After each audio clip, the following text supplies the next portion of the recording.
எப்பா பல போராட்டத்தை தாண்டி கொடிஷியாவை ரீச் பண்ணியாச்சுங்க. ரொம்ப முன்னாடியே நான் பேக் பண்ணிட்டேன். ஸோ கொடிஷியாவுக்கு ரொம்ப தூரம் நடந்து போகிற மாதிரி தான் இருந்தது. அதுலேயே நான் கொஞ்சம் டயர்ட் ஆகிட்டேன். நான் பர்டிகுலராக தாயகம் சீட்ஸ் இந்த கடைக்கு போகணுன்றது தான் என்னோட டார்கெட்டாகவே இருந்தது. அது மட்டும் இல்லாமல் நிறையா விதை கடைகள்லாம் இருந்தது. நான் மெயினாக போனது நெய் மிளகாக்காக தான். இவங்ககிட்ட பச்சையாகவே நெய் மிளகா இருந்தது. அதாவது நம்ம ரெடி டு குக், இப்போவே இன்றைக்கே நான் சமைக்கலாம் அந்த நெய் மிளகாய் அந்த மாதிரி வச்சுருந்தாங்க.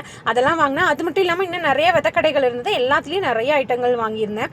இது வந்து எனக்கு பயங்கர இம்ப்ரெசிவாக இருந்தது. வெட்டி வேர் வச்சு நிறைய டெக்கார் ஐட்டம்ஸ் வச்சுருந்தாங்க.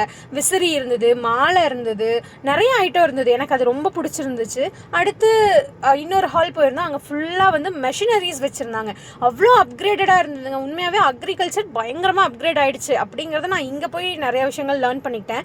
அப்புறம் வந்து மாடுகள்லாம் என்னென்ன வெரைட்டிஸ் இருக்குது அப்படின்றதும் அங்கே வந்து டிஸ்பிளே பண்ணியிருந்தாங்க.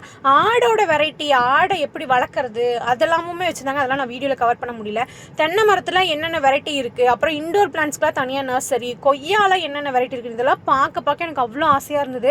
ஆனால் இந்த நர்சரி ஸ்டால் போட்டிருந்த இடத்துக்கும் நம்ம கார் நிறுத்திருந்தது ரொம்ப தூரம். ஸோ நான் ரொம்ப கம்மியாக தான் வாங்கியிருந்தேன். என்னென்ன வாங்கியிருந்தேன்னு நான் அடுத்த வீடியோவில் சொல்கிறேன். ஆனால் உள்ளே போனால் அப்படியே பயங்கர பிரம்மாண்டமாக இருந்தது. எனக்கு ரொம்ப ரொம்ப பிடிச்சிருந்துச்சு.